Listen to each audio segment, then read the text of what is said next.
Türkiye'deki özellikle kuyu tipi olarak adlandırılan Çorlu Karatepe'deki cezaevi ile ilgili bir raporu sizlerle bugün paylaşacak. Bizler de başta İstanbul Barosu Başkanı Sayın Avukat Profesör Doktor İbrahim Özden Kaboğlu olmak üzere yönetim olarak çok sık cezaevi ziyaretlerini gerçekleştiriyoruz. Gerek Silivri Kapalı Cezaevi, gerekse Çorlu Karatepe Cezaevini son birkaç ay içinde çok sık ziyaret etmek zorunda kaldık. Özellikle 19 Mart sürecinden sonra anayasal haklarını kullanılan gençler başta olmak üzere siyasiler, seçilmişler ve maalesef meslektaşlarımız hem Silivri Kapalı Cezaevinde hem de Çorlu Karatepe Cezaevinde hukuka aykırı şekilde sanki birer hükümlüymüş gibi şu an tutuluyorlar. Özellikle Çorlu Karatepe Cezaevinde bulunan meslektaşımız Avukat Mehmet Pehlivan'ı çok sık ziyaret ediyoruz. Çünkü Sayın Pehlivan ilk kez bir avukatın sevk maddesinde mesleğini icra ettiği için tutuklandığından kendisinin o cezaeviyle ilgili ve cezaevinde yaşananlarla ilgili geri bildirimlerini sık almaya çalışıyoruz. Bu nedenle bu raporu çok önemsiyoruz. Birazdan İnsan Hakları Merkezi Yürütme Kurulu'ndan avukat meslektaşımız Yağmur Kavak sizinle bu raporu paylaşacak. Bu vesileyle bu konuya eğilen ve bu konuya emek veren tüm meslektaşlarıma teşekkür ediyorum. Buyurun Yağmur Hanım. Merkezi Çorlu Karatepe Yüksek Güvenlikli Cezaevi Ziyaret Raporu 29 Ağustos 2025. Çorlu Karatepe Yüksek Güvenlikli Cezaevi özelinde kuyu tipi hapishaneler. İstanbul Barosu İnsan Hakları Merkezi Hapishaneler Alt Çalışma Grubu olarak Çorlu Karatepe Yüksek Güvenlikli Cezaevine gerçekleştirilen 29 Ağustos 2025 tarihli ziyarette tutuklu ve hükümlülerle yüz yüze yapılan görüşmeler ve mahpusların farklı hapishanelerden mektup yoluyla İstanbul Barosu'na yapmış olduğu başvurularda iletmiş oldukları sorunlar tespit edilerek bu rapor hazırlanmıştır. 29 Ağustos 2025 tarihinde Çorlu Karatepe Yüksek Güvenlikli Cezaevine yapılan ziyarette tutukluluk süresi 1 yıl ila 20 yıl arasında değişen 5 tutuklu ile görüşülmüş, her birinden hapishanede tutulma koşullarını anlatmaları talep edilmiştir. Mahpusların hapishane koşullarını anlatırken Çorlu Karatepe Yüksek Güvenlikli Cezaevini kuyu tipi olarak tarif ettiği gözlemlenmiştir. Tutukluların anlatımlarına göre hapishanenin koşulları ve mahpusların yaşadıkları sorunlar şu şekildedir. 1. Hücrelerde havalandırma alanının olmaması. En önemli sorun hücrelerin önünde havalandırma alanı bulunmaması olarak gösterilmiştir. Mahpuslar günün 22,5 veya 23 saatini hücrede geçirmekte, havalandırma için hücrelerinden çıkarılarak hapishanenin başka bir bölümüne götürülmektedirler. Yazlık ve kışlık havalandırma olarak iki farklı havalandırma alanı bulunmaktadır. Mahpuslar yazlık havalandırma alanının beton duvarlardan ibaret olması nedeniyle çok sıcak olduğunu, kapısı açılır açılmaz sıcak hava dalgasının çarptığını, yazlık havalandırmanın fırından farksız olduğunu, 1-1,5 saat süreyle beton bir alanda tutularak hava alma hakkının kullanılmasının mümkün olmadığını ifade etmişlerdir. Havalandırma alanına yalnızca aynı koridorda tutulan mahpuslar beraber çıkarılmaktadırlar. Fiziken bu sayının en fazla 6 kişi olması mümkündür. Görüştüğümüz mahpuslar 3 kişilik gruplar halinde havalandırma alanına götürülmektedir.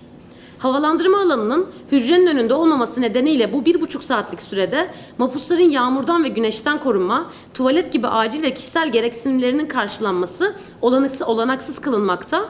Havalandırma saati dolmadan bir ihtiyaç nedeniyle hücreye geri dönen mahpus tekrar havalandırmaya çıkarılmamaktadır. Bu uygulamanın mimari yapının kendisinin başlı başına hukuka aykırı olduğu açıktır. Ceza ve güvenlik tedbirlerinin infazı hakkında 5275 sayılı kanunun 63 Taksim 4 maddesinde oda ve kısımlarda iklim koşulları göz önüne alınarak yeterli yer, ışık, ısınma, havalandırma ve hijyen sağlanır denilerek hapishanelerde fiziki tutulma koşullarının mahpuslar için eziyet haline almaması gerektiği hüküm altına alınmıştır. Kanuna göre havalandırma hakkı ağırlaştırılmış müebbet hapis cezasıyla hükümlü olanların dışındaki tüm tutuklu ve hükümlüler için sabah sayımında havalandırma kapısının açılması ve akşam sayımında kapatılması şeklinde uygulanır. Bu yasal tanımlamanın gereği olarak hapishanelerde firara karşı çatılar, koridorlar, giriş alanları, ziyaret alanları, havalandırma alanları zaten izlenmektedir. Bunlar dışında mahpusların kapıları kapalı tutulan yaşam alanlarının kameralarla 7/24 izlenmesinin hiçbir yasal dayanağı olmadığı gibi mahpusların her anının takip edilmesi özel hayatın gizliliğine saygı hakkını ihlal etmektedir.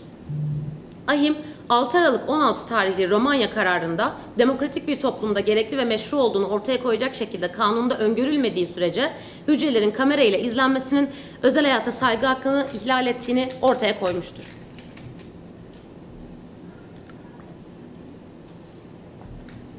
Dört, hücre kapılarının elektronik mekanizma ile açılıp kapanması. Hücre kapıları diğer tipteki hapishanelerde olduğu gibi gardiyanlar tarafından anahtarla açılmamaktadır. Hapishanenin bir başka bölümünde olan kontrol odasından kapının açılması gerekmektedir. Tutukluların aktardığına göre elektrikli sistemin arızalanması veya çalışmaması durumunda ya da elektrik kesintisi halinde kapının fiziken açılmasının imkanı yoktur. Mahpusların kalp krizi geçirmesi gibi acil sağlık müdahalesine ihtiyaç duyulması durumunda kapının açılması için önce arızanın giderilmesi beklenmektedir. Bu bölüme kadar aktarılan uygulamalar yeni tip hapishanelerin yapısal sorunlarıdır. Bu bölümden sonra aktarılacaklar ise Türkiye hapishanelerinde tecrit ve izolasyon temelli hak ihlallerine neden olan uygulamalardır. Sohbet hakkının uygulanmaması.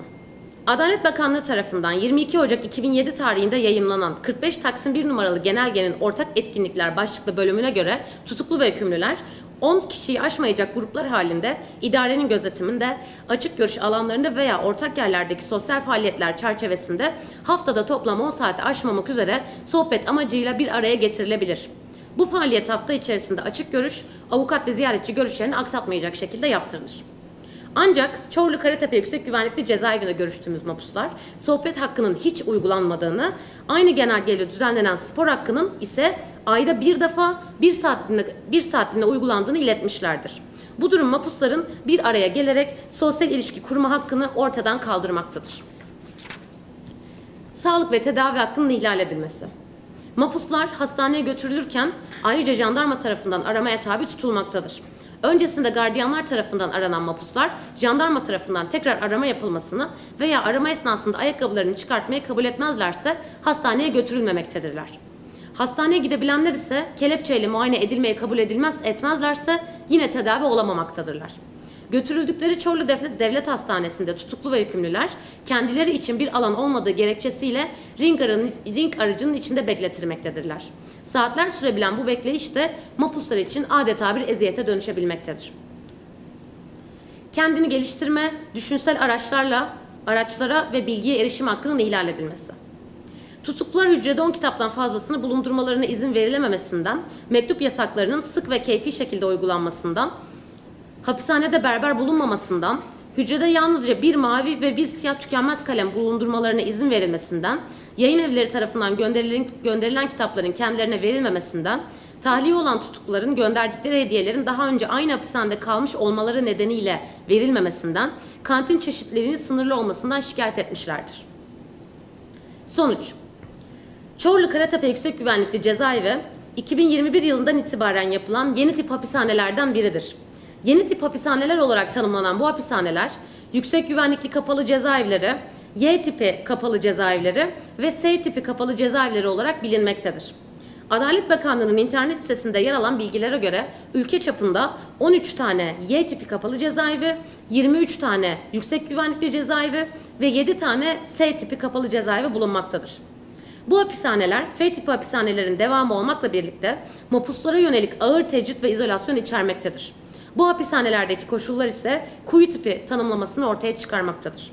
Ziyaretimiz kapsamında mahpuslarla yaptığımız görüşmeler ve mahpusların farklı hapishanelerden mektup yoluyla İstanbul Barosu'na yapmış olduğu başvurulardan edindiğimiz bilgilere göre kuyu tipi hapishanelerin tutulma koşulları insan onuruyla bağdaşmamaktadır. Kuyu tipi hapishanelerden sevk greviyle açlık grevini sürdüren mahpusların talepleri karşılanmalı, havalandırma alanına sahip olmayan hücrelerden oluşan kapatma ve hücre cezası olarak çifte cezalandırma amacıyla ceza hukukunun temel ilkelerine, hukuka ve var olan kanunlara aykırı bir şekilde inşa edilen kuyu tipi hapishaneler kapatılmalıdır. Bu hapishanelerin yapımına da son verilmelidir. İstanbul Barosu İnsan Hakları Merkezi.